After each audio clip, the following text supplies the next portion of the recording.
هذه هي أسهل وأبن كسرة محشية اللي لازم تجربوها، بحشو اقتصادي حار وبنين ومفرمش، من الداخل تجي طرية ومن البرا تجي تتقرمش، واهم حاجة تجيكم مخففة وما تجيكمش معجنة. نبداو لاغوسات تاعنا. للعجينة نحتاجو 2 كيسان تاع فرينة وكاس تاع سميد متوسط مايل للأرض، مغرف صغيرة تاع ملح، 4 كاس تاع زيت، نص مغرف صغيرة تاع خميرة كيميائية، ومغرف صغيرة تاع خميرة الخبز، مغرف صغيرة تاع سكر، ورشة تاع سينوج وجنجلانية. وبيدينا ندخلو مليح الزيت في السميد والفرينة، ولا مولا تاعنا بكاس تاع ما دافي ولا حليب كيما تحبوا انتم، ولا مولا العجينه تاعنا ونعجنوها واحد ل5 دقائق. نتحصلوا على عجينه تكون حكمه روحها مش طريه ياسر وما تلصقش في اليد. نغطيوها ونخليوها ترتاح واحد 4 ساعه، ونروحوا نحضروا الحشو تاعنا اللي نحطوا حوالي 2 مغارف كبار تاع زيت. عندي بصله كبيره مقصوصه 2 كوب صغار، ونص كعبه تاع فلفل حلو مقصوصه 2 كوب صغار، وقرن تاع فلفل حار مقصوص صغير. نغطيو عليهم ونخليهم حتى يدبالوا. نزيدوا لهم كعبه تاع طماطم مقصوصه وزوج سنات تاع الثوم مقصوصين، ونزيدو نغطيو عليهم ونخليهم حتى يدبالوا. زدت لها حوالي 2 مغارف صغار تاع طماطم مصبره. وكي نقولوا كسره محشيه لازم تجي حاره، نزيدو لها مغرف صغيره تاع هريسه عاديه، ومغرف صغيره تاع هريسه عربي، مغرف صغيره تاع ملح، شويه تاع فلفل كحل، بابريكا حار وحلو، وراس الحانوت وتابل وكرويه. نخلطوا المكونات تاعنا كل في بعضهم، ولازم نغطيهم باش يطيبوا في اللافابور تاعهم.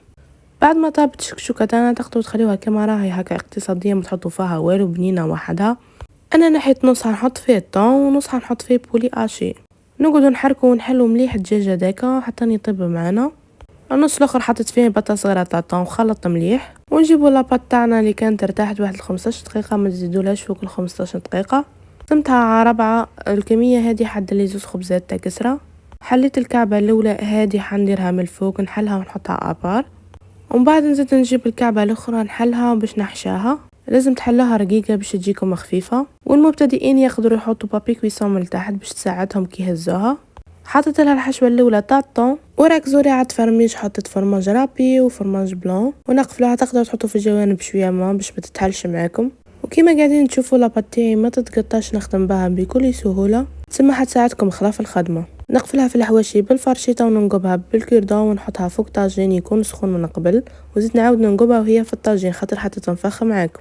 ومش محتى طيبوها في طاجين كيما طيبتها انا، تقدروا طيبوها في مقله في مراه عندكم انتم طيبوا نورمال عادي. الطيب على جهتين ونحيوها. ولهنا كملت الخبزه تاعي الثانيه تاع البولي بنفس الطريقه. كي طيب الكسره الاولى نحطوا الكسره الثانيه الطيب. لهنا بعد ما طابت تاع الطون نقسمها ونقدمها وهي سخونه. شوفوا لي كيفاه تجي من الداخل، راهي بنه عالميه، غير جربوها. وهذه هي الوصفه اليوم، سهله وبنينه. كان عجبتكم ديروا لي جيم وشاركوا في قناتي، حطوا لي رايكم في الكومنتات.